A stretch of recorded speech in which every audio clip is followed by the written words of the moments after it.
Hi folks, JP here from the podcast. Just to let you all know that the podcast is sponsored by AB Entertainment, and the AB stands for Mr. Alec Beveridge. It's a DJ and entertainment business. Alex is on Facebook and Instagram, and you can hit him up through the WhatsApp for any bookings on 07845 746 092. And also folks, the podcast has taken on a new partner, and we're partnered by MCM Framing Services and Hoops Memorabilia. If you want any jerseys, or if you've got any memorabilia sitting around you want framed or anything looked after that way, contact John Mullaney, and you can get him at johnmullaney0971@gmail.com, or contact him on his mobile 07835 072 582. And here at the Unrestricted View, we hope you're all enjoying the content, and if you are, please like and subscribe. It's free to do so, and also share amongst your Celtic family as well. Hail, hail from all of us.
Yes, and good evening, and welcome back to the Celtic Unrestricted View.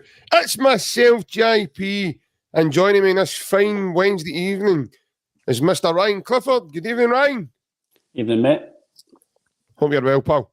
And joining us from his happy travels, the man who's borrowed Jota's passport and went gallivanting all over the shop, is our good man, Mr. Barry Bannan. Baz, it's good to see you, mate.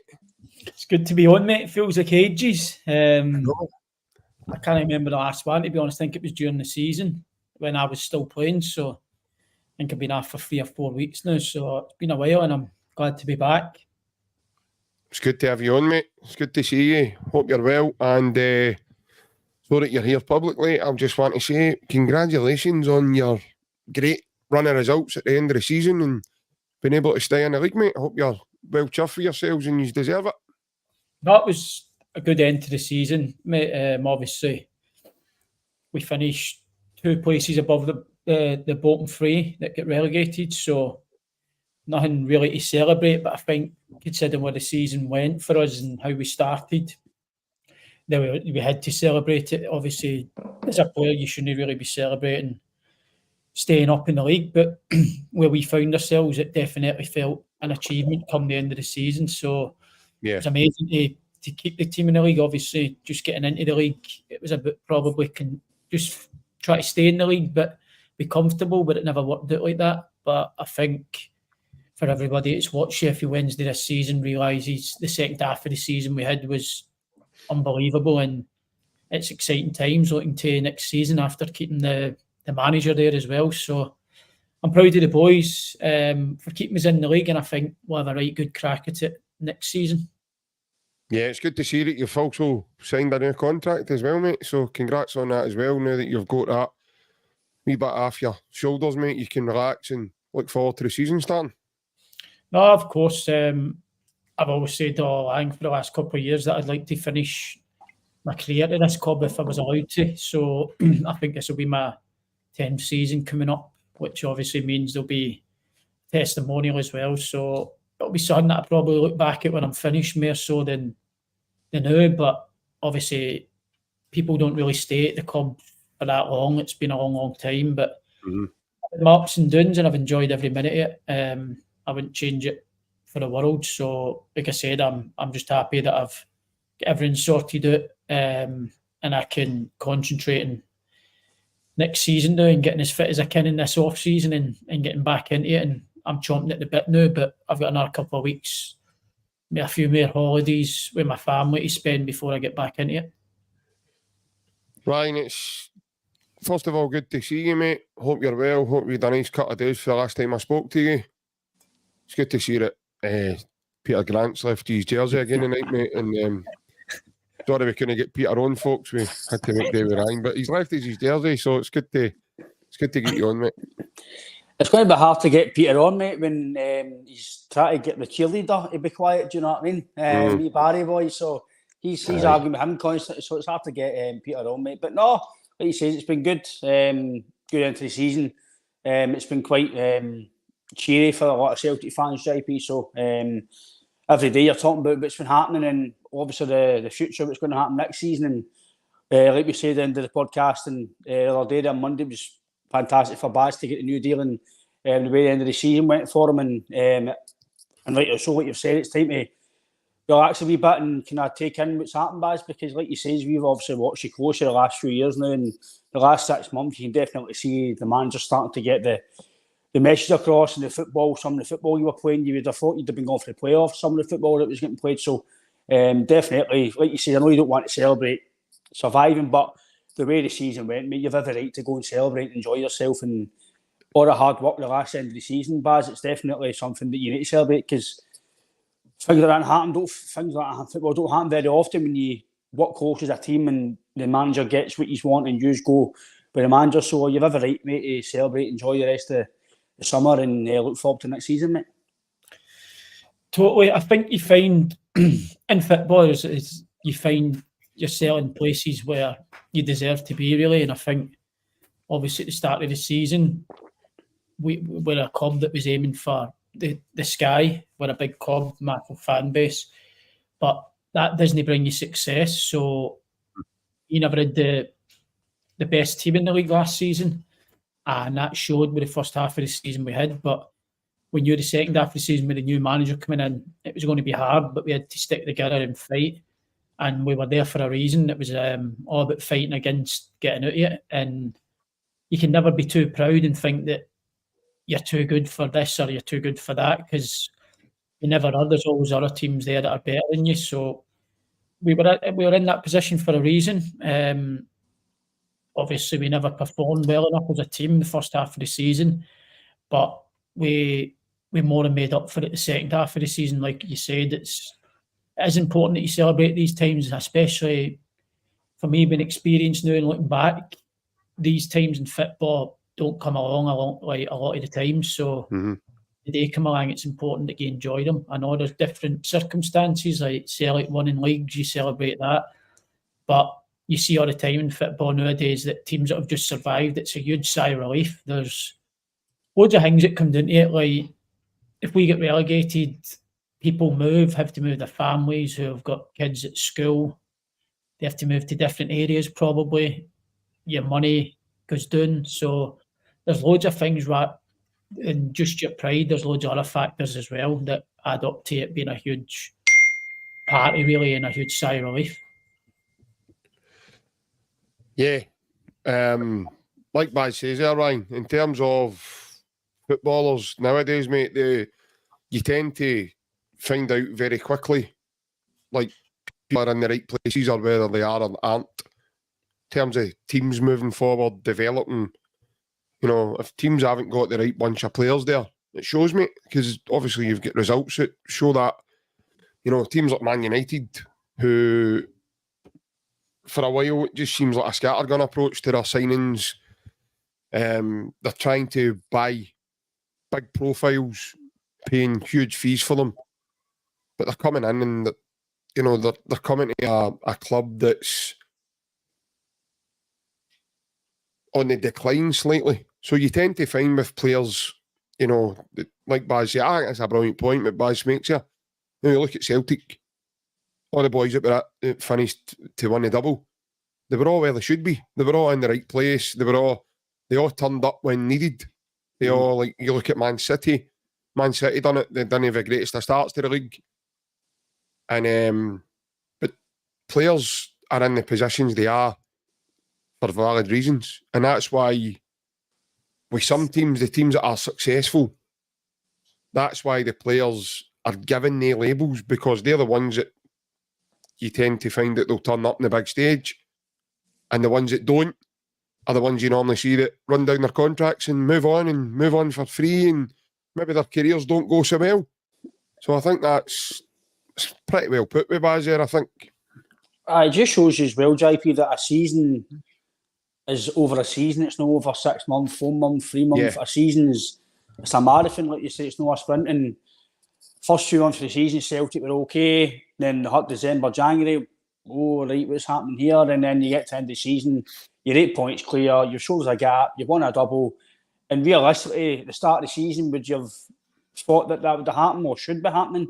Then probably yes. So it's what the squad should be doing. I know that every game you've not got every divine right, but when the manager came in, the finances that we had, the players that some of the players are signed, the players we got there, then you've kind of ended up the way you should be. And the same with Sheffield Wednesday, the way Daniel got them playing and the way they were playing, they ended up surviving, and that's what they should have been, because of the football they were playing, and the form since Daniel came in was phenomenal. And getting the message across, it just shows you with different managers and how they can get players involved into what they want to do, and then when they take on to the park, it's just different, JP, and it just shows you that when you've got full belief, if it's Celtic, Sheffield Wednesday, anybody, if you've got full belief in what you're trying to do, chip away, and eventually you get results, and that's what happened with Celtic, and that's what happened with Baz and Sheffield Wednesday as well, mate.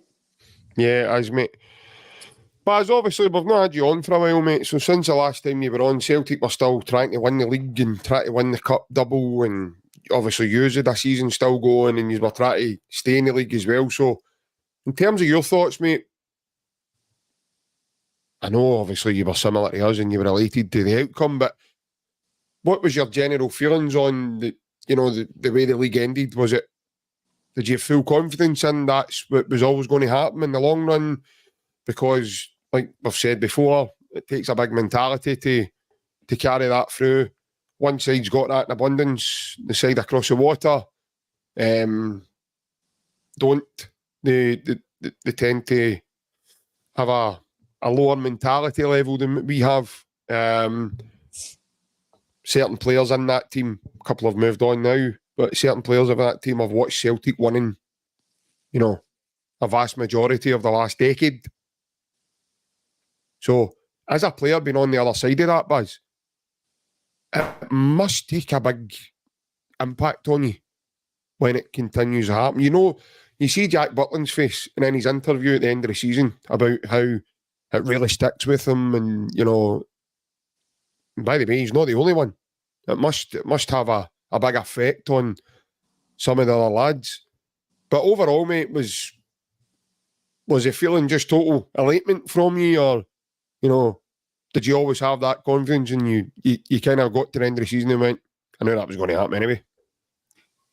Well, listen, there's no, like Ryan touched on, there's no divine right to win league titles or doubles. No. It's no guaranteed, no matter how good you are. Look at the day we beat Rangers in the Scottish Cup final. Man United beat Man City. So we were going into that Scottish Cup final confident in winning the game. And I've seen a lot of people say we were poor, but we won the cup final. Yeah. The best team in the world lost the cup final down south to Man United, their rivals. So it just shows you that there's no God-given right to just turn up and win trophies. But I've touched on it earlier on in the season. Celtic are a much better football team than Rangers. If they turn up, they won the games. And we never lost any Old Firm games this season. But I think the biggest thing for me was there's obviously a mentality difference. That's obvious. But that's always going to be the way it is at the minute until they change their team, because as you've done, Celtic have won numerous trophies over the last few years against that Rangers team. So it's obviously going to play a part in your head when you're going out and playing against them every now and again. They've got the upper hand in us here. How can we change it? And they've tried everything this season, and they've not been able to beat us yet. So I think I was elated, obviously, because, like I said, as much as I expected it at the start of the season, it's no given. You need to go and win it. And I think we touched on there. It's a good point that Ryan made. It's early season. It's not about what happens up to January. It's not what happens February, March. It's what happens early the season. And I was confident because I've seen Celtic at times this season play the way I expect them to play most weeks. And when they play like that, they're head and shoulders above anybody up there. I think the biggest thing for Celtic was getting the best players on the park. And you've seen that towards the last 2 months, maybe, where you've seen a settled team that very rarely change, bar one or two, maybe. And once you get that settled team and you keep your best players fit, who are probably the best players in Scotland as well, then that's the results you get towards the end of the season. They finish like a steam train. They were brilliant. I know in the final, we never really played well, but in finals, I've been involved in a few myself, and I look back at them and think, that was awful. Like, it was an awful final, that. Like, you don't really enjoy it. You enjoy what comes after it, and that's the trophy. Nobody... Like, we beat Barnsley. They had 10 men. We were poor. Like, weren't they great in the game? But you never think it like that until we sit and speak the way we are now, and you think. But in 5 years' time, I won't be thinking, oh, we were terrible that day. I'll just be saying, we won that trophy. The same way as Celtic will be saying, we've won the double. I was elated because the double, I think the Scottish Cup was bigger than the league for me, because I know the league's the main thing, but if they won 2 trophies and you won 1, it doesn't sit right with me, myself, as a fan. But winning that was massive for me as a Celtic fan. That struck the dominance, because even though we can see it, a lot of people out there still think that it's close. And I see some of the Rangers players coming out and saying there's not been much in the games. It's 6 Old Firm games and 5 Old Firm. They've not won 1, so it's not just minor. It's big, because you've had 5 chances and no won 1. So the gap is big. But if they keep selling themselves, it's no, then nothing's going to change, because the gap's big, and until they start believing it, it's going to be the same outcome. Because if you keep saying we've lost today because of our mistakes or small margins in the game, you're not going to become any better in my eyes. I think the game at Parkhead, they went down to 10 men, it ruined the game. If they stayed with 11v11, the last big game of the season, that could have been a big score. And another day, and should have been a big score. They walk away thinking it was close, we done well second half. So I think they need to change, and I know he's come out and spoke about changing things drastically, a lot of big changes this summer for them. But then you see Brendan Rodgers coming out, and we've got a team who are way above them at the minute as well, and he's saying we are going to be changing as well. Some people have come to the end of their time here, and it's going to be a summer for Celtic. So it's going to be a massive jump for Rangers to try and catch that, because we're ahead of them at the minute, and we're going to go again. They're going to go, but they're getting rid of people as well. I can only see one thing happening again next season, because I believe we'll get a better manager. I believe that we're going to bring in better players. We're financially stronger. So it's going to be hard for them to turn that around. I know it's early. We've not seen any signings of that, but I just can't see that Rangers stopping Celtic at the minute. I think they're too dominant, and they've got an unbelievable manager as well who has got success up here that nobody can really match. So as long as he stays, I think we're going to see the same outcome. Yeah, but Ryan, Barry touches on it there. We've spoke highly about that recently, mate. In terms of, if Rodgers is still here, there's literally only going to be one outcome. Ryan, do you see that as a scary part for the opposition up here, mate? Obviously, Celtic, they're talking about having to rebuild. They've been branded this new nickname of Rebuild FC. I've seen that being branded about. Do you see that as a a warning to the opposition as well, and obviously a scary prospect then moving forward, because they're talking about them rebuilding, so they're going to be consistent of themselves, considering it's them that's going to get better. They're not even taking into consideration that Celtic are going to get better, and as Barry touched on there, 5 derbies, and they never won one, so there should be a massive worry there, and the prospect of Celtic getting even stronger, that becomes even more worrying, I think, mate. It's not even just Celtic, mate. You've got Aberdeen getting a new manager now. You've got Hibs getting a new manager. And, potentially David Gray can win. So there's other teams in the league that are going to have shake-ups. So they could be better next year as well. So I'm not saying they're going to finish second or anything. But over the season, it might give us and them across the water harder games next season. But overall, I've said it for day dot. As long as Brendan Rodgers at Celtic Park, they'll need to do something crazy. If that's Saudi investors or somebody from down south, somebody that's going to invest loads of money. Yeah. But even now with this financial fair play, I don't know how possible it would be, because they've not got the assets to sell. The big assets, maybe Butland, you might get a few million for Tavernier and Golson, but there's nobody else worth any sort of value in that team. Celtic have got at least 4 or 5 big assets that if they were in any trouble financially or they had to sell a player to make some money for transfers, they could. You've got O'Reilly, Hatate, Vickers, McGregor, Kyogo. There's loads of Celtic have got assets. Whether or no they might not be phenomenal players, but in Scotland they're assets, and the midfield's very strong. I totally agree with Baz. We spoke about it on here, JP, that you can have better players or you can change people on the park, but if you don't change things, infrastructure, boardroom level, if you don't change things up the top or the way down, you're never going to get success. Because look what happened when they won. They stopped at 10, fair play, best team that season, stopped at 10, but they didn't push on. They just thought, right, we'll maybe sign that the odd player, we'll go next season. Celtic revamped with Ange, and then it was see you later, and then it's again see you later this season. Apparently, it's one of Celtic's worst ever teams in the last decade, but yet it's went from 4 to 7 to 8, a double nothing, a double treble, and then back to a double again. So, like I've spoken, you don't want to be cocky. You've got to win the league by being the best team, and you've got to put the effort in during the season. But like Baz says, if Celtic turn up JP every season with this squad they've got and the manager and the quality that the manager's wanting, that's the thing for me, JP. I don't think he got the players he wanted in the summer. I don't think he got some of the players he wanted in January.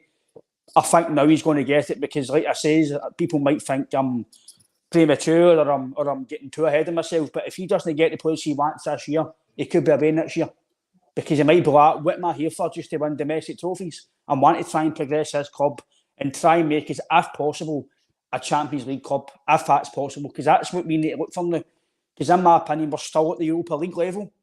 I think we can compete in that and maybe get to semis or quarters, but the Champions League, I think we need to try and bridge that gap to get more points, because finishing bottom of your group, no matter how much you compete, finish bottom. It gets you a bit accolade for maybe good performances, but you're still finishing bottom. So I think if you back the manager, JP, you've got every chance of doing something. I'm not saying winning the league tables or getting to the semis, or just progression. We want to try and get to this playoff in the European system if we can, but it's very scary for me, JP, that was Celtic not playing well for the majority of the season and still walking out dominant. And it's like Baz says, they can say about small margins and this and that, but at the end of the day, you're still not winning games. You can, if it's a deflecting goal, you know what, you performed amazingly, but the goals beat you. But that's not been the case. They've been outplayed in just about the majority of the games, out the full length for the game. If you look at the game at Ibrox, if half-time came too early for Celtic, because they were absolutely... That was a Celtic under Ange, that first half. So it just shows you that it's still there. It's just getting, like Baz says, the players back in fit again.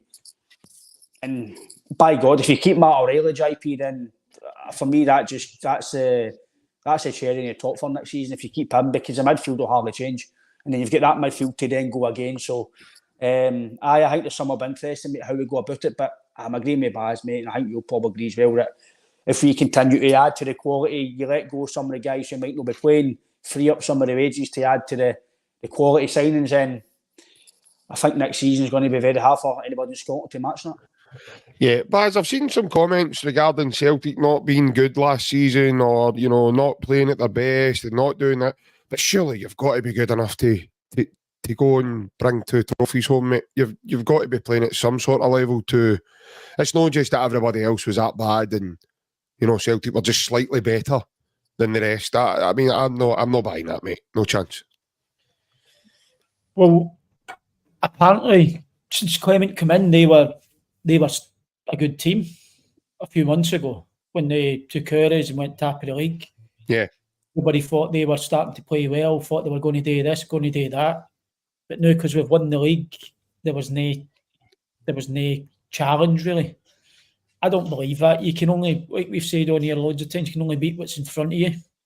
And as we spoke, it's 38-game season. The best team wins the league.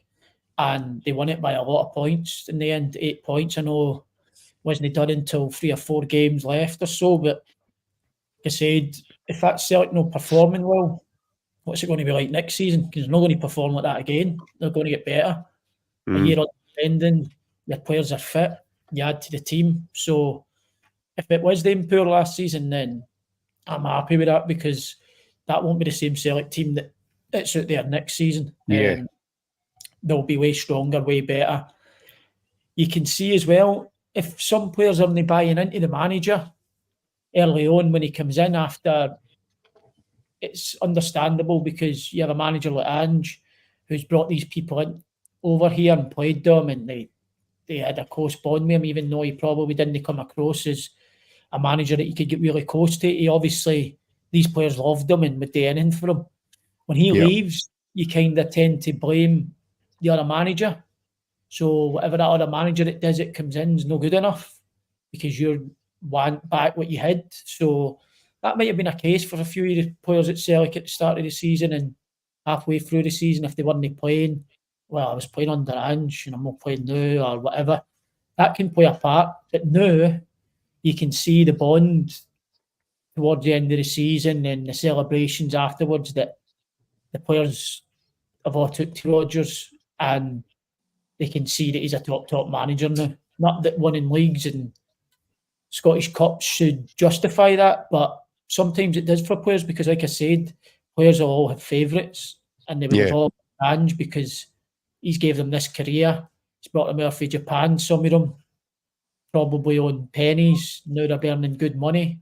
So you look up to the manager for that. That manager's gone and you've got a new manager coming in, which is hard at the start. But I think these players will really kick on as well now. I think you'll see the best of Hatate next season if he stays fit. Kyogo have to come again, because his place is under threat at the minute. Yeah. Under Brendan, he'll have to go again, and I believe he can, because I think he's a quality player. Yep. I think you can see with Dyson Maeda that I think he's had a brilliant season again this year. I think he's been in every big game that you need him. He's there. He's one of the best players for the team in the big games, and you can't look past that. It's all right having bad games against Ross Counties and St Johnstone's, because to win these games anyway, you start to look at players when you need them in the big nights, Champions League, the Rangers games. Yep. And he's always there. He's always there. He always shows up. If it's not gone from on the ball, off the ball, he's phenomenal. So he's had a great season. I think you'll see him. He'll play a big part under Brendan again next season. And then you've got try to keep Carter Vickers and people like that fit. If you can do that and you add to it, I think it'll be a more convincing Celtic team next season. But I don't believe that they were poor this season. I think at times, they weren't great, but like I touched on earlier, it's down to not having your best players on the park. It affects any team. You see it wherever you look.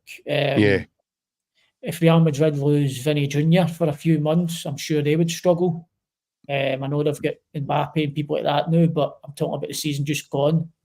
If you lose people like Vinny Jr. or you see Man City when they lose De Bruyne, it affects teams. And we had 3 or 4 out for a long period of time last season. right, we're no Man City, we've not got players coming out of ears who can come in and still do the job. We've got players that are capable of doing all right, but when you lose like your Hatatis, your McGregors, your Carter Vickers, they're big losses.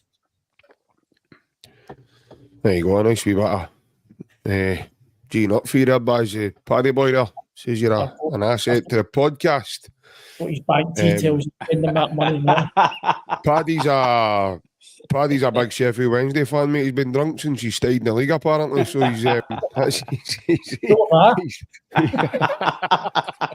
he's not sobered up since. For that third goal went in. He's been celebrating since he's beat West Brom.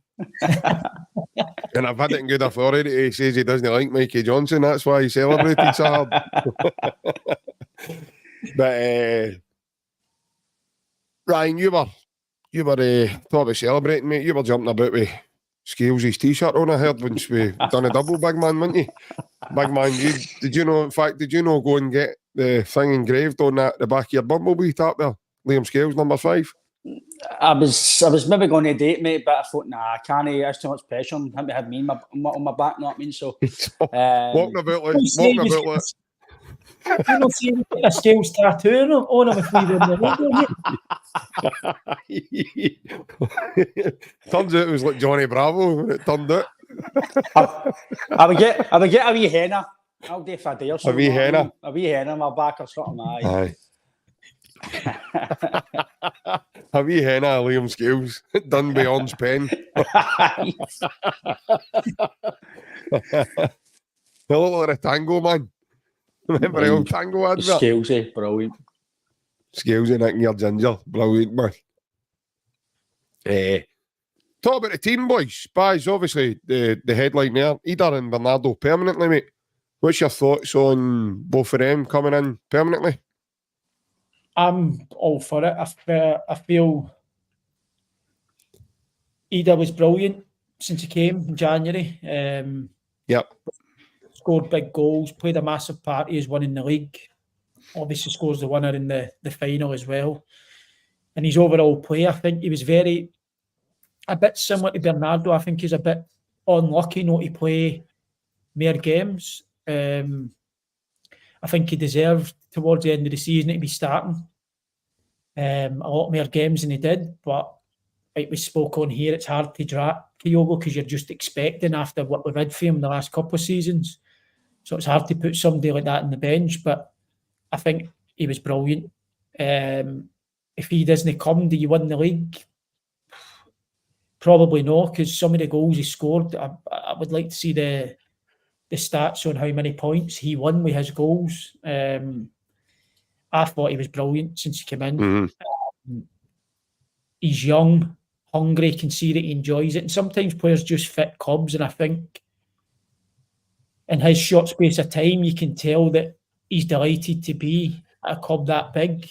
And every game looks as if it's his last game in a Celtic shirt. He leaves everything out there. He's given his all. And he looked as if he really enjoyed it. So I think he's a no-brainer for me. I know there's people talking about big fees and stuff like that. 6.5 million's been brandished about. I would pay it, to be honest, because I think if you sign him in this summer, I believe that he'll start next season for Celtic, whether it's with Kyogo or without Kyogo. I think he starts next season for Celtic in the important games. I think he's been brilliant. Paulo Bernardo, I just think he's been unlucky that when Hatate was out, he was Celtic's best player for a good spell of the games. I thought for maybe a month or so with Hatate out, he was brilliant. He was starting to really impress the Celtic fans. And then another one that suffered for probably players' previous performances in the Celtic shirt. As soon as Hatate comes back, he's out the team because of what Hatate's done and his ability. But I feel sorry for him because I think it's hard because as a manager, when you've got a player like Hatate out and you've got somebody performing as well as Bernardo was, you only have to have a look at the Celtic fans when Hatate's came back onto the bench and comes on as a sub. The reaction to having him back says a lot to a manager. So it's hard to leave people like that on the bench, no matter how well the guy who's come in and done is. Like, it doesn't matter what he does. Sometimes when you've got a player of Hatate's ability, you're probably going to find yourself on the bench. So I feel for Paulo Bernardo, because I was really impressed with him, and I think if given longer, he would have done even better. But you see in the cup final, I thought the midfield, I thought McGregor done well. I thought the other two were really, really poor. I think Hatate worked hard. I just think Matt O'Reilly was probably still in wonder for winning the league the week before. He looked shattered and wasn't he really at himself. But you see with Paulo Bernardo, when he came on, that was just as important as the goal for me. The way it receives the ball and turns away and runs away for Raskin is a nice shot. That's just important as a goal for me, because that's what we lacked all day, really. We lacked a midfield runner. I think O'Reilly was getting the ball, passing it, didn't really want to move forward with the ball. Hatate was similar. He came on and one or two bits of play were really, really good. So I would sign both of them. I think they'll be assets and they improve the team 100%.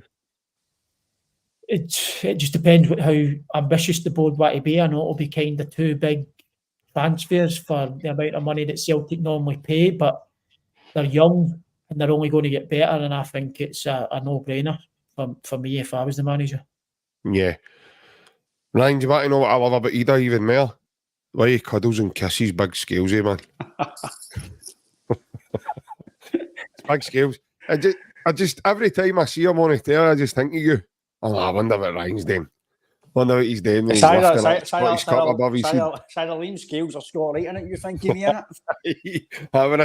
When I seen Scott Wright in the bog and under him all that, Ryan would be howling, laughing and out, man. Going, told you so. They probably still be playing Champions League qualifiers in the summer, right enough, don't get me wrong. I know. For me, Ryan, I'm just going to be quickly on these two. It's an absolute no-brainer. As Baz says, they're big game players, both of them. See, if you look at the last two derbies, two out of the last three derbies, the two of them have changed the outcome of the game. They've came on and they have,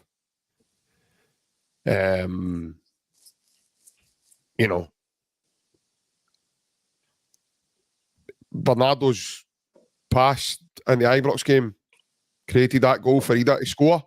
Big moment. No Celtic fans are in the arena. And then there you go. He's more or less set him up again, but off the back of a direct shot that he's had at goal. Butland's done a Rob Douglas, palmed it across out the box a wee bit. And obviously, Biggie does run in and scored. So, for me, mate, it's a no-brainer with the two of them. What's your thoughts on both signings, mate? I think Bernardo, for me, I think that looks like it's going to get done sooner rather than later. Again, if you read an article, I read an article before we come on, apparently Celtic might get him for less than the 6. I seen that with Stephen McGowan. If Celtic get Bernardo for $3.5 million, I think it's absolute daylight robbery we've done on Benfica, because it's like I've said to you after his first 2 games, JP, I think he's an absolute baller. I really do. People talk about he's maybe no a guy that chases back, but not every player has got that in their locker. Some guys are more creative going forward, and they let the guys who are good at defending defend. They let the guys do that. So for me, Bernardo, he's been involved. I thought against Lazio away from home, he was our best player. I thought it was dynamite against Lazio away. I thought the games against Rangers, he's been one of the better players. I agree with Baz. He's just unlucky about Hatate, but I do feel that Hatate's got a wee bit of competition there, because the way that he's been talking, the manager, about him getting the ball away. If he keeps getting the ball away, JP, I don't think he'll be any longer, because the manager won't have it. As much as we think he probably is the best player in Scotland on his day, if he keeps getting the ball away in big games, Brendan Rodgers is ruthless. He'll just bench him, because he said at the start of the season that he's got to do this better and this better. If he keeps getting the ball away, he'll not play in his team, because he likes to play the ball. He likes to retain possession. So he's got a bit of competition that year with Bernardo there as well. If he's on his game, listen, he's playing every day of the week. But if he gets the wee bits and bobs in his game better, then Hatate will be even better. And that's even scary for Scottish football. So Bernardo, for me, is brilliant. Get him signed up, even if it is £6 million. sign him because he's got all the pedigree and all the attributes to go forward and get us even more money going forward. So he's been captain for Portugal 21s. He's playing at a good level at that level as well. So no benefit for me, mate. Adam Idah, I think that might be the one I would do 100%, but I think it might be the one you might need to wait and see what happens in Norwich, because obviously they're a new manager. They will obviously the manager Irain might want to see how he is, because he's on a long-term contract. He'll nobody own pennies, he'll own decent money at Norwich. So Norwich kind of hold the power here. And I know he might go to Norwich. I don't want to be here. I don't think he'll do that. It doesn't seem the sort of guy that's going to be like that. So I think, I don't know, for me, that's 100%. If we can get him in the door, get it done. But see, on that, Baz, how would Celtic go about that, or Idah himself? Because with Celtic, if we don't know when Idah would be available to sign, if it's next week or if it's 2 months' time, whenever the manager decides he's yes or no, or he decides, right, okay, I've seen enough of you, I can maybe buy better. You obviously want to go to Celtic, you can go now. When do Celtic wait to that? Because we can't just wait on Adam Idah to say aye or not to say aye. Celtic will eventually need to look at other assets if they know they can't get him away. What do you do there? Do you wait till Idah comes because you've got Kyle going already here? Or do you just maybe need to get something just in case? Then if that happens, you say hello and you can get him in the door when need be? No, I think you've got to just go for him. Mm-hmm. I think what Celtic will do is they'll put a bid in. If it gets knocked back, then I think, different for you a wee bit, I think Idah goes and says, I want to go. You need to accept a bid, and then obviously Celtic then need to come in with another bid. Or that's how it normally works. But I feel as if he will tell them he wants to go to Celtic, because from watching the games and listening to him, it sounds as if he's loved his time here. His heart's kind of set on it. Kind of. It's like you hear these people, Joe Hart, for instance, played massive career, speaks about Celtic as if he's enjoyed his career the most since he's been at Celtic. And that's Joe Hart, who's played for massive teams in England. You've got Adam Idah coming from Norwich, who, no disrespect to Norwich, they're nowhere near Celtic in stature as a club. So yeah, you can't. Is that you, Ryan Gunner? You can't want to come and play for Celtic. He's never played Champions League football. He's going to get that next season. Another thing for him that adds to it. Everybody's dream is to play in the Champions League as a kid growing up. He's got a chance to do that. So I think he will say to them he wants to sign for Celtic. It's just whether we meet what Norwich now value him at. I think with Mr. Trick, we know having the same as the Bernardo, where you've now got a buy clause in the contract. And I think with Baz, why do you think they done that? Why do you think they never, in the January month, why do you think they never tried or got that included? What do you think? Do you think they've been surprised how good Adam Idah's come up and been? Or do you think initially it was I don't want to say a stop, I don't want to be disrespectful to him and say a stopgap, but do you think maybe at that time maybe they had another target in mind but couldn't get him, and maybe couldn't get him through summer, but now that Adam Idah's came, gave us what he's gave us, it's now changed Brendan's head and went, no, I don't want to go for that other boy I was after, I want to go for him. Why do you think there wasn't a buyout clause there? I think it was just simple as short term, and then we'll go again next season and look further and beyond. But I think with how, like you said, he's come and played, they've went, we don't really need to look any further. He's here. So I think it was probably not a stopgap, because he obviously believed in him as a player and knew he had potential. I think it was short term, just get us on the line. He's going to help us win the league, but then we'll reevaluate at the end of the season and we'll probably further our horizons and go and sign another striker. But now they're looking and I think he's here. We've found him. We don't need to look any further. And it's probably killed him a wee bit, because like Ryan says, it's the boys in Norwich's court. It was 6 million, but we want 8, we want 10 now. So it's up to you, and then it then becomes difficult. So, but I do believe, I think it will happen. I think it should happen. I think money for a striker in the Championship can't really get crazy. I know Gyökeres went to Sporting Lisbon. That looks like a steal now as well for the fee. He was dynamite, him, wasn't he? But Adam Idah's not really hit the heights yet, even though we've seen him up here and he's done really well. He still wasn't really starting most games, so I don't think the fee can become silly. They can't really justify it, but I think it will be a bigger fee than if we go something in the cause in January. Yeah, there's some comments coming in regarding, I think it's John Shirley. He actually started the chat going with this comment, and he mentioned the lad Tommy Conway, who's now been promoted to the Scotland senior squad to replace Ben Dokes because of injury. Baz, I don't know if obviously you know the lad well. Obviously, if you've been down the road, seems to have had not a bad season with Bristol City. Looks as if he's got an eye for a goal, but in terms of coming up to Celtic, I don't think he's going to be anywhere near. This is just my opinion. I could be well wrong. I could be miles off the mark here. If I am, I do hold my hands up and apologise, but I would really be surprised if he's in the line of Celtic's recruitment team at the moment, because that's nothing to do with the player. I just don't think Celtic are looking at Tommy Conway at the moment. I've obviously played against him, I think twice. I think he played both games. I've not really seen enough of him, because he plays as a striker. I've seen bits and bobs. He's obviously scored quite a few goals, but I've not focused enough on him to really comment on whether he could be a hit at Celtic or not. I'd be lying if I commented, but he has had a good season. Stats-wise, I think he scored double figures. Still a young boy. What I can remember him, he was quite energetic, pretty small in height for a number 9. He was merely a running 9, pretty similar to Kyogo, but as in height and what he run the channels and things like that. But does that fit Brendan's criteria as a 9?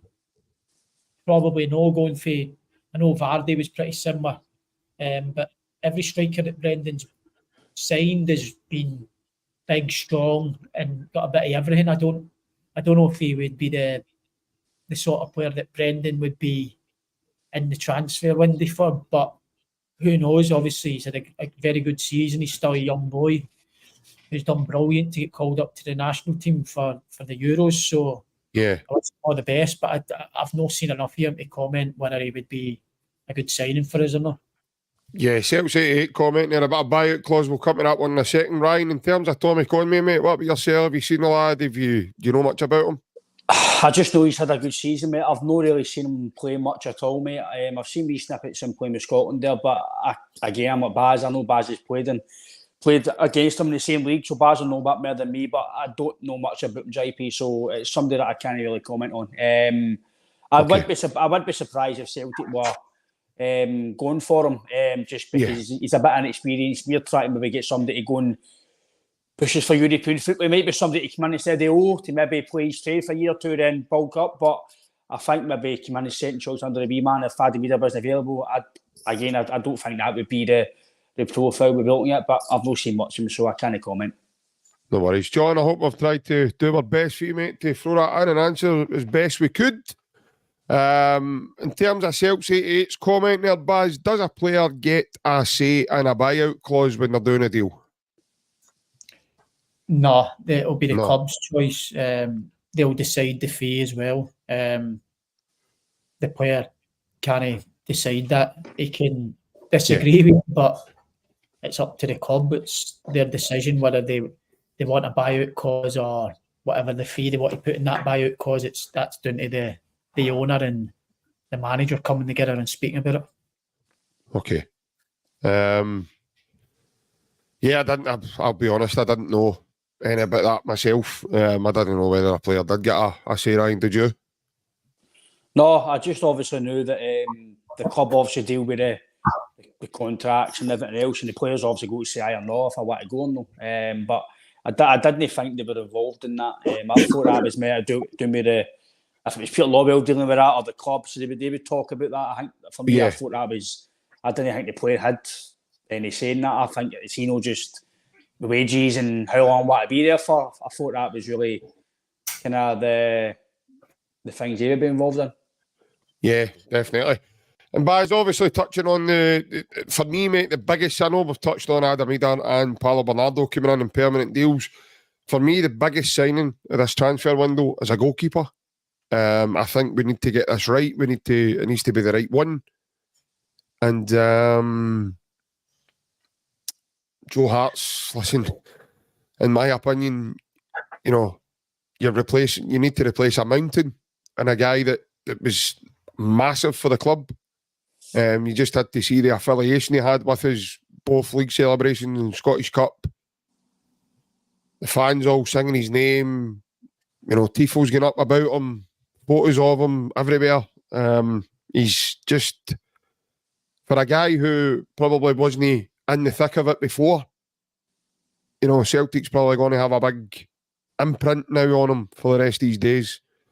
And he has said it himself, he's going to come back as a supporter and watch a team any chance he can. But for me, mate, that's the biggest position we need to get right over the summer. I seen Nick Conley's comment earlier about being fairly comfortable. I am too. But Baz, I reckon that's the biggest and the most important signing for us in the summer, mate. I think you're not just losing a goalkeeper, you're losing a leader who had a big influence in the changing room. That's the biggest thing for me. Yeah. I think his goalkeeping capabilities were there for everybody to see, but I think what we're losing off the pitch is even bigger than what he brings on the pitch. He knows what it takes to get success, and he knows what it takes to keep it there at clubs as well. And he was obviously outspoken in the changing room and on the park. So as a person, you're losing one of the best probably from the stories that I've heard. And as a leader, unbelievable apparently as well. Yeah. So he's going to be a massive miss. I don't think you can replace that leadership and the changing room person that Joe Hart was. I think you probably find that's going to be really, really hard to replace. As a goalkeeper on the pitch, you can maybe get someone similar along the lines, or an up-and-coming one who's going to progress. But I'd say if you go for a young goalie, you're not getting that other side of it that you get in the changing room for Joe Hart. So he's a massive loss. I feel as if he could have carried on, because I think he's had a better season this season than the season before. So it's come as a surprise, but like you said, there's probably loads of things. He's a family man, lives down south, probably going to go back, live down there. His kid probably an age where they're at school, so that's probably played a part in him cutting short his time. I don't know, he could be struggling with injuries and then training every day. He might be picking up aches and pains that have played a part in him retiring. Who knows? But I feel, as a selfish point of view, as a fan, he could have continued, because I thought he was really, really good last season. Thought he was brilliant. I don't know if he won any awards at the Celtic. I know he was up with Matt O'Reilly for the Players' Player. He got a lot of votes there. Yeah. And that speaks volumes. But Matt actually voted for him as well. Matt O'Reilly, he voted for Joe Hart as well. He was one of Celtic's best players and most consistent performers last season for me. So it came as a surprise, but like I said, I wish him all the best. He's had an unbelievable career, and I'm sure he'll look back now and have great memories, and you can't go in any bigger high really than what he's went out in. I'm sure the day at Hampden and the day at Celtic Park when they lifted the trophy will live with him forever. So if you're going to retire, it's probably the best way bowing out. So credit to him. He's had a great career, but it's going to be really, really tough. Like you said, I think it is a big position that we need to tie down as soon as possible. I don't think you're going to get both sides of what Joe Hart bring. I think you're going to get one or the other. I don't think you can replace him. Yeah, Ryan, I think Baz is spot on there. Brendan touched on it as well, saying that he's irreplaceable in his Scottish Cup post-match interview as well. Joe, he's massive for the club. You know, I called him a mountain. So that's what I mean in terms of the stature of the guy, what you get. I know he was a big hand to Callum McGregor. He helped settle a lot of the lads as well. You see him with the Japanese lads and the Korean boys. He's, you know, nobody's a favourite. There wasn't any, there's no cliques. Guys like that don't allow things like that to happen. And he's going to be a massive miss, mate. And it's something in a position, like I say, is of importance that we need to get right.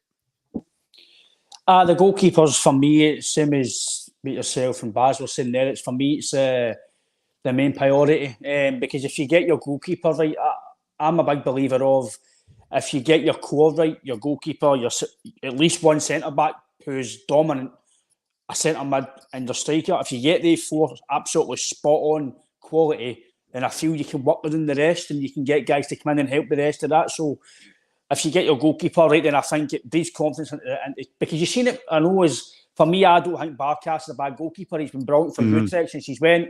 He was brilliant for AK Athens, but you can only judge on what he done for your team. And during that season, most of the team weren't up to standard. He wasn't good. He was. A lot of people might put him in one of the worst Celtic 11s. I find it a bit harsh, but I think they will do it. So you've got to get it right. You've seen it when Joe Hart came in, the confidence of the team. We were playing out for the back again. Guys were actually taking the ball for Hart. His distribution was brilliant, and he was just authoritative, like Baz says, a leader. He was authoritative. He was shouting, telling guys where to play the ball and what not to do and when to head it. And it's not just the player, like Baz says. It's the guy who's in the dressing room, the guy that's helped me in training every day, who's possibly maybe doing many team talks at training, and who knows what he's doing. But he's obviously a massive stature in the dressing room. Also, I agree with Baz, he was fantastic this season. We were quite critical, not fully critical, but we were critical of the board no signing or the manager no signing our goalkeeper because we kind of thought he was coming to his tether at Celtic, and then he's watched this or watched other podcasts and went, fuck yous, I'm brilliant, I'm still the main man here, and he was absolutely brilliant last season. And he was probably, if Matt already didn't have that very, very good piece of form in the first few months of the season, Joe Hart probably would have got player of the year. So I think it's the main priority for Celtic. You get the goalkeeper right. I agree with what two are saying in terms of experience. I think ideally I'd maybe want somebody maybe 31, 32, about that bracket, who's been here and done it, but they've still got 4 or 5 years at the top who's experienced, because I want to go like the Begovic shoot at 36 or somebody that's 21. I go with somebody running about the balance of experience, but still got enough youth to go forward and help the team. So there's rumours about Nick Pope leaving Newcastle, apparently, guys like that. I think that's the sort of guys you could get, but you need to... Hold on a minute, can you picture the headlines in Glasgow? The Celtic Pope. have signed the Pope. It's all about asking the question, JP. We need to ask the question with some of these clubs. I know I don't know who the person was, but I seen a headline. Somebody was saying that David De Gea could be a possibility.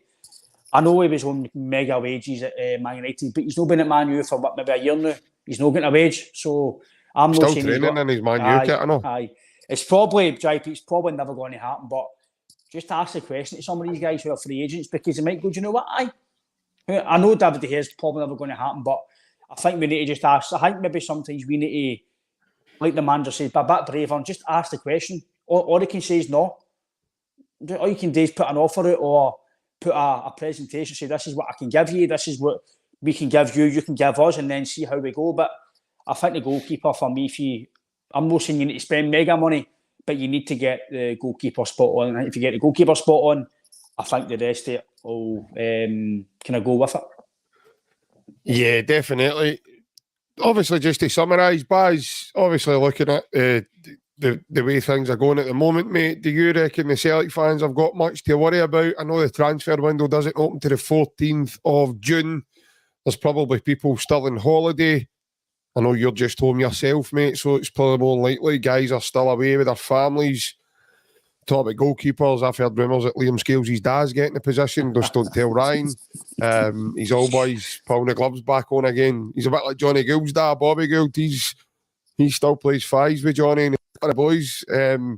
In fact, we're going to give Ryan a phone. I heard he was no bad at Thistle a few years ago. So he's, I think they were talking to John Lambie's boy and that, and they talked about Ryan. So I was 10 stone ago 1 year ago, mate. they've got your. Apparently, your number was up in the lassie's toilets. I've said. I asked him my number's getting retired at Jubileum, number 9. One appearance, number 9 retired. I thought you were Jude Bellingham's brother. It says Joby at the beginning of it, but I didn't realise they were just talking about the way you played. Joby Clifford. Joby Clifford, aye. Hashtag 9. Aye, brilliant, superb. But aye, boys, in terms of panicking, I don't think there's any case. Me personally, I don't think there's any room to be panicking at the moment. That says people are still on holiday and the transfer window doesn't open to the 14th. No, like the Euros are going to be starting next week as well, so a lot of the targets are probably playing at the Euros as well. Will he be having a look at the Euros to try and take players who have had good tournaments, possibly? So everybody's on holiday and the ones who aren't there are at the Euros, so yeah, there's no panic yet. I think he'll have his shot list there. He's probably had it for a while. It could change with the Euros. Sometimes you see with people having good tournaments, clubs will go and buy them after the back of their tournaments. So I don't think there's any panic yet. I think the only bit of panic is, like Ryan said, is he going to get backed and is he going to get who he wants? I think I'd like to think no, but I've thought that previously and it's happened where he's not really got what he's wanted. So I just hope with the season that we've had that you don't let that momentum go and you build on it. It's important that you do, because you've seen when you don't build in momentum with Rangers a few seasons ago, what can happen. So they need to kick on. They need to give him what he wants.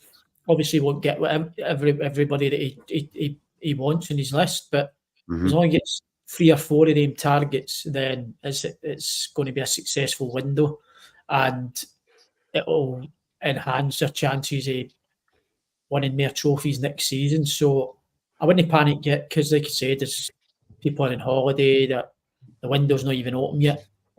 He will have been having talks with players up until that point. He probably will, and they'll know that Celtic are wanting them. So that'll all be happening in the background. But I think, like I said, there's no need to panic. They'll come at the right times.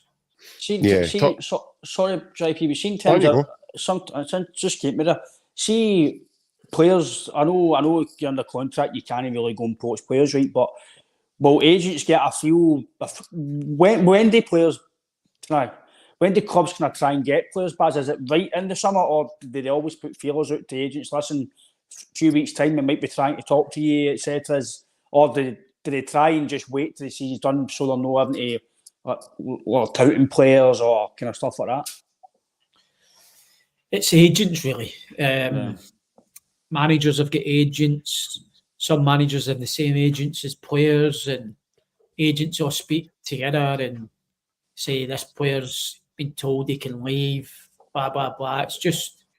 It just then goes on. It just goes round and round, and everybody finds out. So I know players are under contract and things like that, but players will want to leave. They'll tell their agent. The agent will then tell clubs, my player could be coming out, it could be leaving in the summer. Would you be interested? Just what you can imagine, really.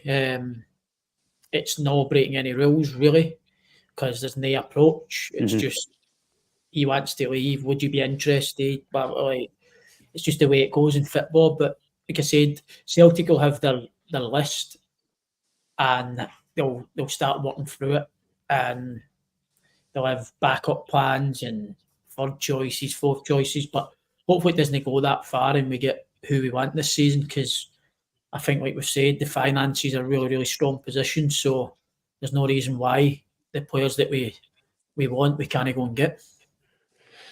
And Baz, just as Anne James asked you there, mate, I was going to actually ask you a similar question before we finished up. We know this podcast is bugged because usually everything we talk about normally happens, and every time a wee man in Ireland slag somebody, they get a 4-year deal in the next couple of days after it. See for half an hour, can we just slaughter something because the mother's got a new deal? Greg Taylor, right, wee man, come on. Heard you were about to that wedding and all that weekend, you missed the game. Come on. I've heard of a young striker coming up, by the way. What a player, big goal. What a player he is, by the way. Oh, superb, by the way. He's getting a new 5-year deal with Mora, man. He's not about agents. His agent's on the phone now. I'll contact Mendes. I've still got his number. I'll give him a bell. Contact Mendes, find out if we're getting Bernardo or no, Connie. Baz, obviously, as Anne James asking there, have you got any recommendations yourself for goalies for Celtic? I like the boy, obviously, that's been linked with Celtic, the Man United second choice. Is it Idah? Mm-hmm. Seen he played last night against Italy, got a clean sheet. I think he's a good profile. I think he's somebody that's probably not going to play next season at Man United. So, similar, both massive clubs who he's obviously been on the bench and watching. I think he'd be a good one. I like the boy who's at Burnley who finished the season. Muric, it used to be at Man City. He's very good with his feet, big presence. And I know a boy who knows him for Kosovo national team. Nothing phases him. Quite strong mentality, which you probably need up here as well. So I would, if I was going to go for somebody, it'd be Muric for Burnley. I like the way he plays with the ball at his feet. I know goalies are there to save the ball, but I think the way we are playing at the minute, how much possession we have, he would be very, because he's a big commanding presence as well. I think he's 6', who likes to come for crosses, and I think he'd be a very, very good signing, Muric. He's gettable. Burnley are in the Championship now. They've got Trafford, who I seen might be moving on. I've seen Newcastle linked with Trafford, so would that mean that Muric plays? But I think, does he want to play in the Championship? Probably no. I think he's probably thinking he can go bigger and better. So I think he would fit our model really, really well. So he would be one that I would go all out for. I really like him. There you have it, folks. Big Muric for Burnley. Or we could have a right good laugh and just sign the boy Pope for Newcastle. Good to see Pope and Bella Houston part again, man. It's absolutely tremendous. Show me the treble. Show me the treble. Show me the treble. Brendan, come on down. Coming up with a t-shirt, make mine a double. Brilliant. But listen, Baz, amazing getting you back on again for a wee chat, mate. It's good to see you. Nice to hear your holidays and that have went well, and all the best for yourself over the summer. Got Windas's stag do tomorrow, New York. In New York? New York. He doesn't drink though, does he? So that'll be good. Wow, what's he total Baz, aye? Never touched a drop of alcohol. Oh, right. When do you leave? Tomorrow? Tomorrow morning. Tomorrow afternoon, 2 o'clock. Brilliant, man. Brilliant. Wow. So go there, and then my wife and kids are flying out Sunday to Mexico, and I'm flying for the stag do finishes Sunday, New York. I'm flying from New York to Mexico to meet the Waynes and my wife, her mum in Mexico, and then we go back to Rhode Island on Thursday for his wedding, because he's having his wedding out there as well. Brilliant, man. Take a hold of your mate Mendes, right, and get these passports off him, man. These guys are all about to go to no other place, man. Thought I'd done it before he signed me. I know. Come on, man. I'm needing a wee bit of sun here, man. I'm like Casper here, man. You're 2 weeks away. 2 weeks away. 2 weeks away, aye. 2 weeks away. Mid-Euros, I know. Brilliant. Can't go to Germany, but I'm away to Spain with That'll be good, though. Amazing. Will be. bars out there, won't there? We play our third game the day after we arrive. So that's like Scotland playing the 14th, the 19th, and then the 23rd. So it's the day after we get there. The day before he gets married is the opening game against Germany. Oh, is it? A few Shaheeds in the day of the wedding then. Is the wedding out there as well, or is it here in UK? No, it's in Rhode Island, so it's like Boston. Is it? Fly into Boston, and I think it's an hour and a motor to Rhode Island. So how long are you in Mexico for? 2 weeks in total. So Sunday to Thursday, fly to Rhode Island for 3 days, and then go back to Mexico on the Sunday to the following Sunday. So like amazing. 12 days. Aye, Thomas, that'd be one of them. We'll get you in the Cancun Celtic supporters club for a Celtic podcast. You can get a hook up to their Wi-Fi bars and you can go live with their podcast with you in there. That sounds like that song, doesn't it? The Cancun Celtic. We are the best team in Mexico. And we all live there in Europe. What's that beer, man? What's it called? What's that Corona? tequila? No, what's the other one? Desperado. Aye, Desperado and tequila. Brilliant, man. Story with two of the boys in a photo of Peter Jakey. A wee sombrero on his head. Aye, a wee sombrero. Brilliant. Meska, you're more likely to get a worm on that.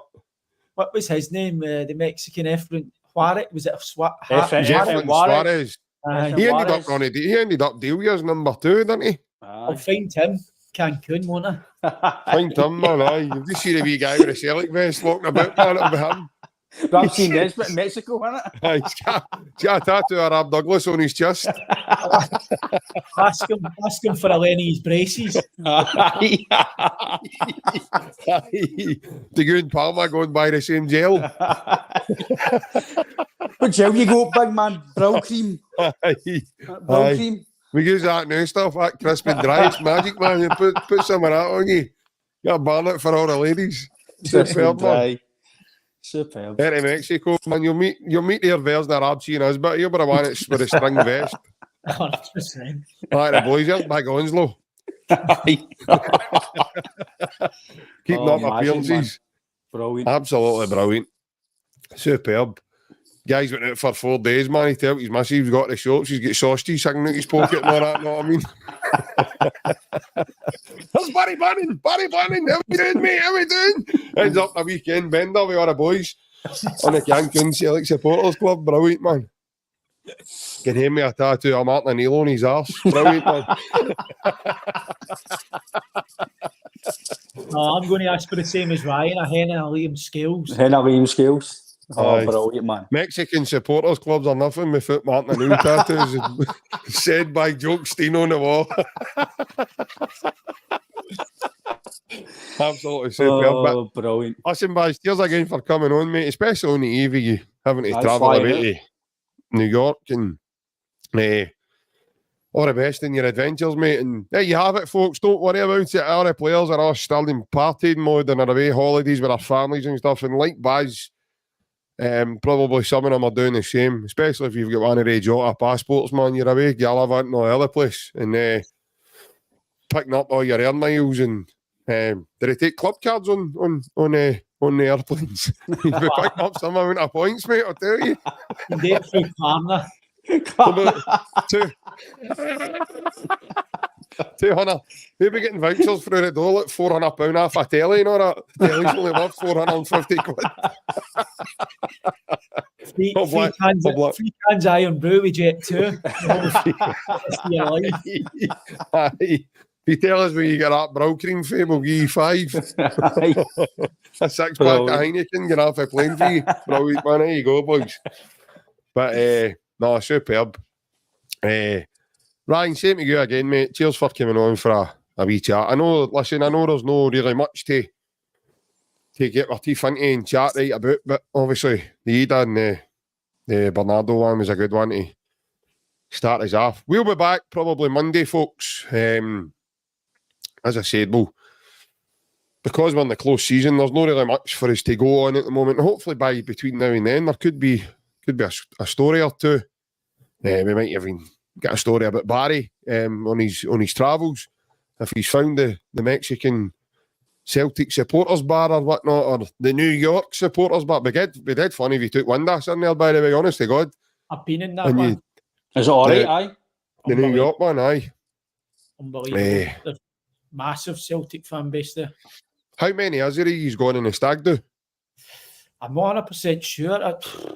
I know there's me, George Byers, Josh, his brother, Tom Kearney's going for Fulham, Wes Fodden, the goalie, and a few of his other mates. So I think there's like 8 to 10 is probably max. So it'll be good. Be good. Nice one, man. Amazing, man. Can he beat a good stag do, man? Brilliant.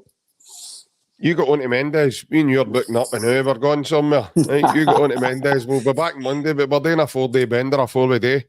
Back to Maglev and East Centres bar all weekend, man. The jury's in Sheffield. By the way, see, before you go, I want you to do us a favour, before you do it on your travels, phone that wee French woman and tell her we're coming back down to City ordinary people soon, man. We'll be down to see her. Because you've signed that new deal, mate, we're definitely coming back down to see her. I loved her. Tell her I loved her. Her chicken bits, her chips, man, they were amazing and all. I hope this time she knows how to flick a kettle on, because the tea was freezing, man. We've paid the bill now, we're all right. Pay for the bill, pay for your coal, keep the bill small. Aye. Walked in, there was about 100 fish and chips. That was like, you must like your fish and chips, and aye, what of it? So let's sit down and shut up. Oh, brilliant. He's on the phone, man. I grabbed the phone off him, like, your dad's dead, hurry up and get down here. Hung up. Like, you're running up my phone. Come on. Brilliant. Where'd you get that wee ride out of, man? Sheffield Shopping Centre.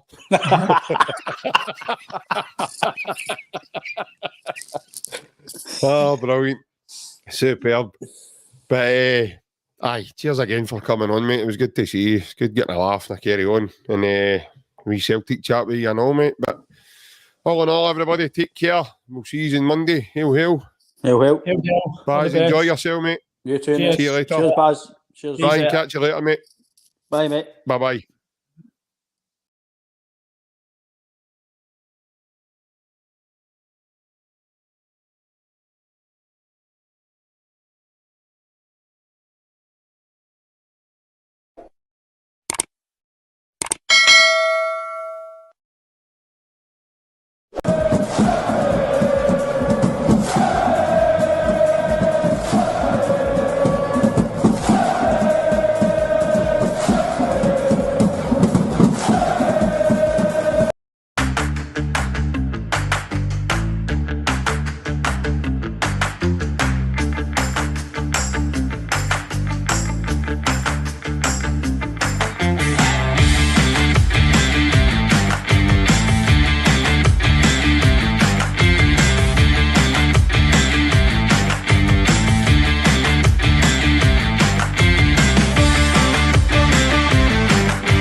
Oh, you can't shove the goalie in the box.